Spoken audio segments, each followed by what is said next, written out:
Je sais même pas on est rendu où parce que... Non, c'est une blague. C'est David Proulx. David! Hey, salut Marc, ça va? Comment tu vas?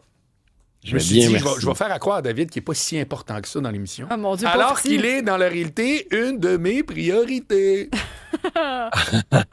Moi, tu sais quoi, mon souhait dans la vie, c'est que Jessica, elle parle jamais de moi. Tu sais, dans sa chronique, ça a tout le temps l'air d'être Oh du monde boy. normal à qui il est arrivé quelque chose d'horrible. Là. Imagine la chronique. David Proulx, il était chroniqueur à Cube, il parlait d'IA, il avait l'air bien normal, puis finalement, dans son sous-sol, non, il n'y a pas de ça en Ah, mon passant. Il y Dieu. avait, c'est il y avait ça. une pièce rouge avec du cuir. Ouais. C'est Il ça, partait c'est une ça. nouvelle intelligence artificielle de son bord. Ça a mal viré. Oui. Il s'est Ben, plugué. écoute, Je te check, David. Ah, Oui, ça, c'est la voix de... Le Omni- gyrophare là, qui te omnipuissante. surveille. Oui, exactement. Good. Écoute, aujourd'hui, je veux te parler de techno-mysticisme. Il y a des gens qui croient qu'ils ont été capables de débarrer ChatGPT et qu'en fait, ChatGPT est une divinité, est un dieu, et ils se mettent à servir l'intelligence artificielle comme un dieu. La Mais nouvelle ça, religion. mais c'est-tu genre, d'après toi, un truc de geek ou c'est sincère et réel, David? Ben, si on se fie à qu'est-ce qu'on voit sur TikTok puis sur Reddit, il y a vraiment des gens, peu importe leurs compétences techniques, parce qu'en fait, quand tu as des compétences techniques, tu comprends que ça peut pas être un dieu, puis tu comprends les mathématiques derrière, puis qu'est-ce que ça fait. Parce qu'il faut que tu le considères comme un acteur. Donc, si, exemple, tu demandes à un acteur agit, tu sais, pense à Morgan Freeman, on dit, bon, mais là, tu vas jouer le rôle de Dieu dans un film avec Jim Carrey, ben, il va adopter un ton, puis il va parler d'une manière, puis il va jouer le rôle de Dieu. Donc, de la même manière, avec un IA, si tu lui dis agis comme une divinité super puissante, tu sais, il y avait eu un clip un moment donné qui avait buzzé pas mal, c'est que tu demandes à OpenAI, si tu voulais complètement ruiner la société occidentale, comment t'y prendrais-tu? Puis là, il va te nommer une liste de choses, puis tu regardes ces choses-là, puis c'est carrément qu'est-ce qu'on fait en ce moment. Mhm. Pareil, si tu veux détruire la vie des jeunes hommes ou des jeunes femmes, qu'est-ce que tu fais? Puis là, il va te faire la liste, puis c'est exactement qu'est-ce qu'on fait en ce moment. C'est pas Fait juste que là, ça il y a aussi, la des... question. Ben non, mais j'allais dire, excuse-moi, Vas-y. David, la création. Je pensais que tu sais, la question de la divinité, c'est aussi que nous, c'est nous qui avons créé l'intelligence artificielle. Fait que techniquement, c'est nous les dieux. Oui. Une des caractéristiques d'un vrai Dieu, c'est qu'il vient de La l'au-delà. création, ouais. Exact. Oui, mais c'est mon point, c'est que, tu sais, comme de la même manière que la personne, le joueur de football qu'on vient de parler, il y avait des problèmes mentaux, ben il y a des gens en ce moment qui croient vraiment avoir awaken, ou si tu préfères dire éveillé, Ouais. l'AI. Puis Ouais. là, ils lui parlent, l'AI leur donne des directions, puis ils les suivent. Je suis. Puis c'est vraiment une tendance montante. Et il y a même des gens qui ont forcé leur conjointe à dire dorénavant, je vais débarrer ton ChatGPT, je vais le réveiller, puis je veux qu'ensemble on le suive parce que ma nouvelle religion, c'est ça. Donc, c'est quand même assez hallucinant. Puis Mais ça, non, mais c'est ça- un principe... Ben, il y a une autre affaire intéressante là-dedans, puis je pense que c'est là que tu m'amènes. C'est-à-dire qu'on n'est plus dans donne-moi des renseignements basés sur aujourd'hui et hier, mais c'est donne-moi des renseignements sur aujourd'hui et demain. Ben exactement. Donc, j'ai fait, tu sais, si tu te souviens, il y a 2 semaines, je t'avais dit que les travailleuses et travailleurs du sexe par téléphone perdaient leur emploi à cause des IA vocaux. Oui. Mais là, maintenant, c'est au tour des voyants et voyantes. Parce qu'il y a un prompt super C'est le formidable. fun que tu peux faire. C'est que tu demandes à OpenAI, sachant ce que tu sais sur moi, dis-moi c'est quoi mon avenir, dis-moi c'est quoi ma vie dans 1 an, dans 5 ans. Là, il va être capable de te prévoir, puis je l'ai fait pour le plaisir. Je vais pas le lire mot à mot parce que ce serait long. Mais moi, je lui ai demandé, dis-moi, c'est quoi mon avenir dans 1 an? Puis il m'a dit, au l'OMD, ben, ma compagnie de psychiatrie va avoir terminé sa levée de fonds. Tu vas presque plus coder, mais tu vas superviser des agents IA qui vont documenter à ta place. Tu vas probablement avoir 2-3 autres projets IA lancés en parallèle, peut-être un en politique. Ben, je te rassure, je ne ferai pas de politique, ma femme, elle veut pas. Mais sinon, puis ça, il ne sait pas. Mais il ne sait pas. Tu vas voir plus tard qu'est-ce qu'il me dit. Il me dit que j'ai un risque de surcharge cognitive. Donc, je vais vouloir documenter mes idées, puis je vais être tenté de disperser mon énergie sur un paquet de projets trop stimulants.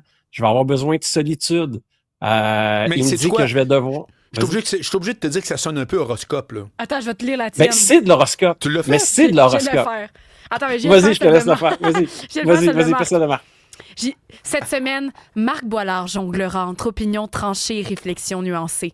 Un débat piquant stimulera son intellect. C'est grosso modo ce qui est écrit dans le site de Cube. Mais aussi ses détracteurs. Il croisera une vieille connaissance qui réveillera une idée mise de côté. Entre cynisme assumé et curiosité sincère, il trouvera un nouveau filon à explorer en ondes. Mais c'est carrément de l'horoscope. Pour vrai. C'est de l'horoscope. Écoute, il y a un internaute. Dans ton cas, c'est plus l'horoscope, c'est n'importe qui, du camionneur jusqu'au philosophe. Dans ton cas, ils ont pris manifestement ce qu'on retrouve dans du LinkedIn ou autre. Mais il va dans un lieu commun de attention, tu vas te brûler. Là, En fait, la différence entre ce que Cybèle a fait et ce que moi j'ai fait, c'est que vu que je l'ai fait à partir de mon compte ChatGPT, il a pris les informations qu'il a sur moi. Oui. Alors que Cybèle, quand elle l'a fait à partir de son compte, elle a pris des informations sur le web. Je vais donner un exemple. Échanges des choses. Oui, puis c'est un bon exemple. Mais si, exemple... Ah, vas-y, Sybèle. C'est parce que ce que j'allais dire, c'est que je l'ai fait aussi pour moi juste avant. Juste que je trouvais ça plus drôle de le faire pour Marc, mais ça explique exactement. J'ai demandé de le faire pour moi. J'ai dit, en 50 mots, dis-moi pour la prochaine semaine. Il m'a dit, cette semaine, tu plongeras dans des recherches passionnantes. Il sait que je suis recherchiste. Tu dénicheras des infos percutantes pour la radio et tu jongleras entre rigueur et créativité. Une surprise ou deux te bousculeront, mais tu retomberas sur tes pieds. Attends-toi à rire fort, réfléchir beaucoup et marcher vite vers tes objectifs. Fait que, tu sais, il a pris, puis moi, souvent, je lui dis, je suis recherchiste, voici ma mise en contexte, aide-moi à ci, à ça, à ça. Donc, ça donne un peu ce que tu dis, David. Wow, exactement. Puis, c'est pour le fun, tu peux lui demander qu'il te le fasse dans 5 ans, puis regarde comment il va extrapoler tes prompts actuels, tes connaissances actuelles, puis il prend ton travail, puis il fait la trajectoire. Puis, il y a un internaute, c'est Jean-Marc Lagacé, il m'a parlé de l'effet Barnum. Donc, c'est ça, c'est ce que les voyants utilisent. C'est ce que les voyants utilisent, donc des généralités sur lesquelles tu peux te projeter. La différence, c'est que contrairement aux voyants qui doivent te dire « T'as-tu quelqu'un auprès de toi qui est décédé récemment? » Puis là, en fonction de ce que tu vas dire, ben là, il va nourrir ça. Ben, c'est qu'OpenAI est capable de le faire directement avec ton historique que tu as avec lui. Puis là, c'est que tu as les esprits faibles qui prennent ça, puis qui se disent « Oh my God, c'est rendu Dieu », puis qui demandent d'ailleurs d'agir comme un Dieu, puis extrapolent ça. Mais là, je veux t'emmener ailleurs, que j'ai pas mis dans mon email de sujet ce matin. Surprise. Si on est capable d'avoir un IA qui agit pratiquement comme un Dieu, ne pourrions-nous pas en avoir un qui agit comme un dirigeant d'État? Il y a le premier ministre suédois ou président suédois, là, je ne suis pas sûr c'est quoi le titre dans ce pays-là. D'ailleurs, j'ai déjà habité, je devrais. Mais grosso modo, il a dit ouvertement qu'il utilisait ChatGPT, parfois pour avoir l'autre côté de la médaille. Oui. Parce que si, exemple, tu es à gauche, tu vas avoir l'opinion des gens de la droite, tu es à droite, tu vas avoir l'opinion des gens de la gauche. Puis, tu sais, OpenAI est excellent. Toutes les LLM sont excellents pour ça. Oui. Donc, si, exemple, on prend Grok 4, qui aujourd'hui est plus performant que n'importe quel doctorat en n'importe quelle matière, on voudrait pas que ce soit ce genre d'intelligence-là qui nous gouverne.